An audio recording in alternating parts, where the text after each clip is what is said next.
আমাদের খেলোয়াড় কিন্তু খুবই সীমিত, এটা কিন্তু আপনাদের মানতেই হবে, কারণ এই সীমিত সংখ্যক খেলোয়াড়কে নিয়েই কিন্তু আপনাকে সেরাটা খেলোয়াড় ভার করে পূর্ণজন স্কোয়াডটা করতে হয়। বিকল্প ক্রিকেটার না থাকায় বিশ্বকাপ দল নিয়ে কাটা ছেঁড়ার সুযোগ কম, নেই বড় কোনো চমক। তারপরও বিশ্বকাপ দল বলেই চলছে বিশ্লেষণ। গেল বিশ্বকাপেও বাংলাদেশের দল ঘোষণা করেছেন সাবেক প্রধান নির্বাচক মিনহাজুল আবেদীন নান্নু। তার চোখে কেমন হলো নতুন নির্বাচক প্যানেলের দেয়া এবারের দলটা? এখন যারা ক্যাপাবিলিটি আছে সেরা খেলোয়াড়দের 15 জনকে নিয়ে কিন্তু দল করা হয়েছে, এবং আমার বিশ্বাস যে গত 1.5 বছর কিন্তু আমরা এই প্রসেসের মধ্যে ছিলাম, এই খেলোয়াড়দের নিয়ে কিন্তু দ্বিপাক্ষিক সিরিজগুলি নিয়ে আমরা আগাচ্ছিলাম। এরাই কিন্তু সেরা খেলোয়াড় এবং এদের কাছ থেকে আমরা সেরাটাই চাই বিশ্বকাপে, এবং সেরা পারফরমেন্সটাই চাই। গাজী আশরাফ লিপুর দেয়া দলের সঙ্গে খুব বেশি দ্বিমত নেই। আলোচনায় ছিলেন অলরাউন্ডার মেহেদী হাসান মিরাজ।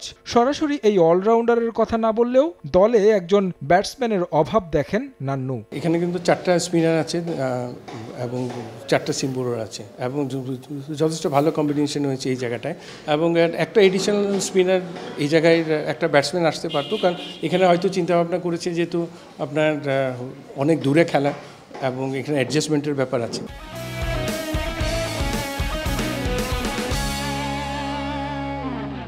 ইনজুরির কারণে বিশ্বকাপ স্কোয়াডে তাসকিনের থাকা নিয়ে ছিল ধোঁয়াশা। তিনি এখন দলের সহ অধিনায়ক। অভিজ্ঞতার বিবেচনায় নান্নুরও পছন্দ তাসকিন, তবে চিন্তার জায়গা লিটন সৌম্যের অফ ফর্ম। লিটন কিন্তু যথেষ্ট এক্সপিরিয়েন্স, আমাদের দেশের জন্য কিন্তু অনেক ভালো ভালো ইনিংস খেলেছে।